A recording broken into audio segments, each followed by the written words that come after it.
We are so lucky because we can see today's wonderful speakers in person. But even more people are going to see us online. And those who see us on YouTube are going to be familiar with the phenomenon. When you watch something, then a promotional video pops up and interrupts whatever you want to see. And one of these videos the other day made me think, although not necessarily for the reasons that the makers intended.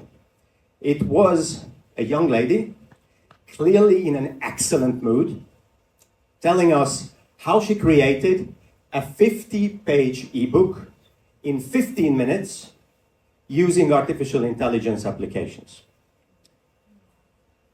As she said, complete with formatting, images, and footnotes. All I have to do, she said, is upload it on Amazon. And that made me think. I will tell you what my initial reaction was, but before I do, I would like to ask you a question. Could you please raise your hand if you would use this kind of application to promote a service or a product? And I'm asking this question because indeed, I'm an intercultural leadership consultant for multinational executives, so I deal with business issues most of the time. So, how many of you would like to, yes, attractive? I think it's almost half of the room. Here is what I thought, to be very honest with you. I said to myself, if she's creating a cookbook, I'm not sure I would like to eat what people cook out of it. And I hope that when my wife buys her next cookbook, she buys one that was lovingly created by an actual chef. Or if it's not a cookbook, I hope she's not a medical professional creating a dentistry manual. And if she is, I don't want my own dentist to study from that book. Now, don't get me wrong. I am not against allowing artificial intelligence into our lives and work. Actually, for somebody who represents Generation X, I think I'm quite okay catching up with new technology. But this video made me think that this young lady has things backwards. And to explain what I mean by that, I would like to invite you to contemplate a little bit what respective roles the user and artificial intelligence played in this creative process. So I asked myself, is she the author and AI the tool? The problem here is that she doesn't really know the book that she created. Or are they co-authors? Same problem. Or is AI the author? And then what role does she play? And I think these questions are very important to ask because technology is not always what it seems and doesn't always do what we expect. And the more powerful the technology, the more important to ask these questions, and artificial intelligence is a powerful technology indeed. So to illustrate why these questions are important, I would like to tell you two of my favorite stories from the history of technology. That of the Trojan horse and that of the so-called mechanical Turk. I think most of you are familiar with the basic story of the Trojan horse. So almost 3,000 years ago, a Greek army decided to siege, to take the castle of Troy, which is today in Turkey, but then it was an independent kingdom. And they didn't succeed for a long time until they came up with a plan.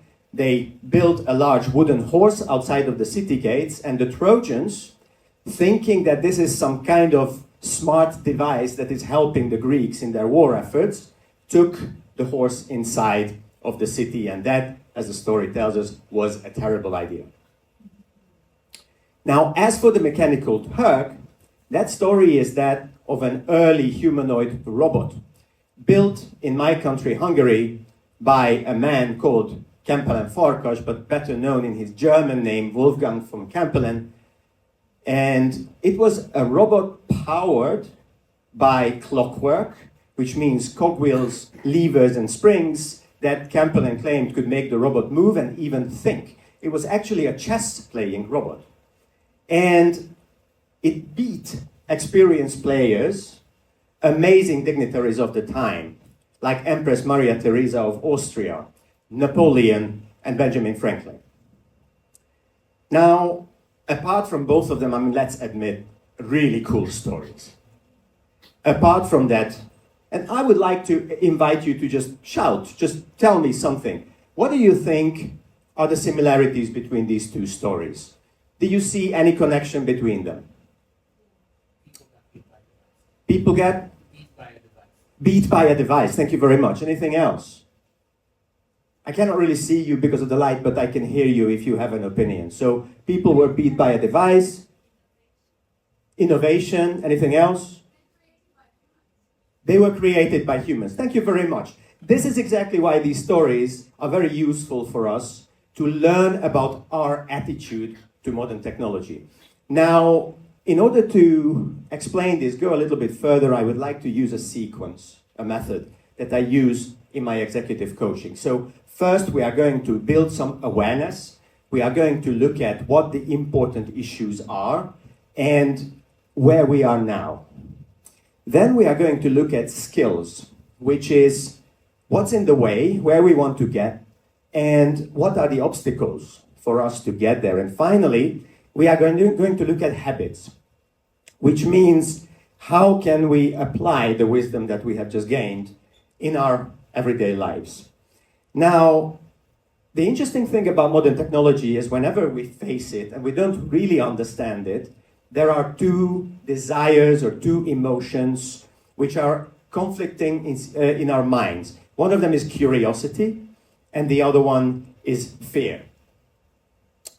So if you look at the Trojan horse, and this is why we use it as a meme in modern technology and IT, because just like the Trojan soldiers, nobody forces people to click those links and download the malware. They do it because the creators of the technology promise them a solution, which is fast and easy, but don't really explain what is going to happen next, how it exactly works. So this is why the Trojans put the horse inside and the Greek soldiers came out and very easily took the city. And as for Camperland's chess machine, people paid an awful lot of money to watch this robot play, not only because they wanted to watch a good chess play, but because they were thrilled by the prospect of the robot itself. But one very important connection between these two stories, as they are both fakes, frauds, cheats, because obviously the soldiers did come out of the horse, and as for Camperland's machine, he hid one of the best chess players of the time inside of the machine, which actually played chess. Okay, so this is where we are now. What can we learn from these stories? Well, first of all, we can learn that this was not technology's fault.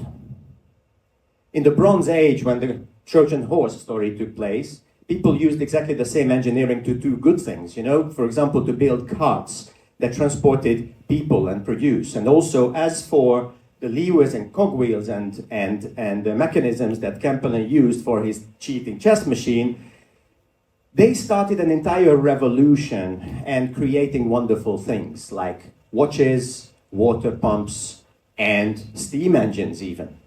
So it was not technology's fault, it was the way we used this technology. The other reason why I recommend studying these stories is that if you think, I am so lucky that I live in an enlightened age when this kind of preposterous hoaxes cannot take place anymore, then think again.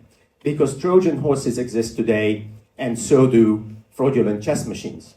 So a couple of years ago, a medical technology, medtech company called Theranos was found to cheat thousands of patients and investors, and they lost hundreds of millions of dollars when they announced that they would replace lab tests, blood tests, with a portable device that can do the same diagnosis from a single drop of blood.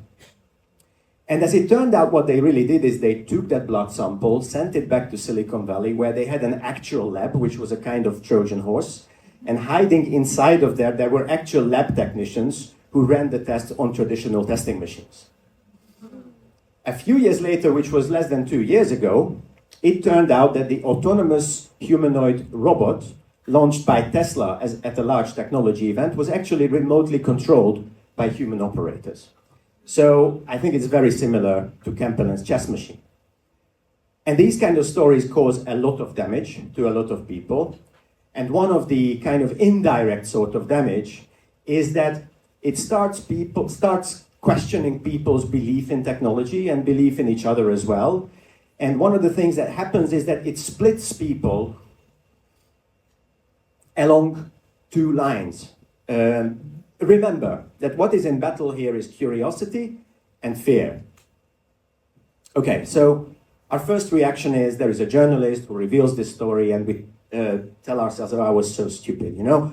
Of course, you cannot run entire blood tests on a single drop which was collected in an environment that is not controlled. And of course, humanoid robots are not possible yet. It's still science fiction. But then, once we realize that, then people have a tendency to split into two camps. And one of those camps says, listen, if the technology is too powerful, it is too fast, we cannot control it, just stop it, just don't use it, or even legislate against it. And this, I think this attitude is a little bit more typical for my generation, which goes up to baby boomers who are 10 or 15 years older than I am, Generation X, and even some skeptical millennials. Those are the people who acquired most of their technological skills before the internet age or at the beginning of the internet age, because tools were much simpler then, and they were mostly mechanic. And I don't know, some of you in the audience might remember how we manually repaired tape recorders, which we don't use anymore, or even your motorcycle or your car, you know? And the philosophy of this generation was that if the technology is too complicated to use, then you cannot trust it either. If you cannot understand it, don't trust it. Now, the other side is when they look at this kind of story like Theranos or the Tesla robot and say, well, sure, yes, the people who used this technology or created this technology made a mistake this time. But in the long run, technology will definitely triumph. And maybe, I don't know, maybe the hurt and the pain caused was a worthwhile price to pay for technological advancement. So this is more typical for younger people because they grew up with technology and they grew up with very smart technology. Technology which made devices react, listen, interact, almost like people. So especially when you're young, you almost think that your device is a family member. And as you can see, you know, the interesting thing is that sometimes when you're young, you have to compete with this device for the attention of your parents. So in this case, the device really becomes like an older sibling or an older cousin, right? Now, when a technology company promises you that they will create a healthcare revolution from a single drop of blood, or they tell you that humanoid robots are possible, or that you can become the author of a 50-page book in 15 minutes, one side trusts technology too much, and the other side too little. And I think you know where I'm going with this. Both views are incomplete. Of course, you cannot just stop technology and get rid of it because it is too fast and too powerful for most users to understand and control, but also you shouldn't trust it and think that just like an older brother or a parent, it's so smart that it must be right most of the time or even all of the time. So what can you do? How can you find the right balance between curiosity and fear? And I recommend that we learn from history. And I recommend that we approach technology that is beyond our control and comprehension in a way that countless generations of people did, basically. You respect its power, you try to use it for your own benefit and the benefit of others, but you always keep it in mind that if you use it irresponsibly or in the wrong way, you can hurt yourself and you can hurt others. So think about it. This attitude worked very well for people since we started playing with fire. And then it helped us when we started domesticating beasts like oxen and horses and camels. When we started building machines which are much more powerful than we are. And it helped countless generations working with sharp blades. And it's going to help you too. So how do you put this into practice. Whenever you open a powerful AI or other technological application, please stop and think about what you want with it. What is the result you are hoping for? So think about it as a very complex GPS navigation system, which can tell you, go faster, go slower, turn left, turn right, but only if you input the destination. You cannot get into your car and ask GPS, where are we going today, right? So this is the first. Second, every time you use this application, please remember, ultimately, technology doesn't replace people, it connects people, even if it's not imminently clear to you how it happens inside of the box. So, if an application promises to deliver your cup of coffee in 15 minutes in the middle of the night or in the middle of the typhoon season, please think about who does the actual work. Or, if it promises a 50-page book in 15 minutes, please think about where do those ideas and sentences and illustration come from? Who is the one who created them? And then the third thing is, once you use this application, think again and ask yourself the question, did it deliver what I wanted it to deliver?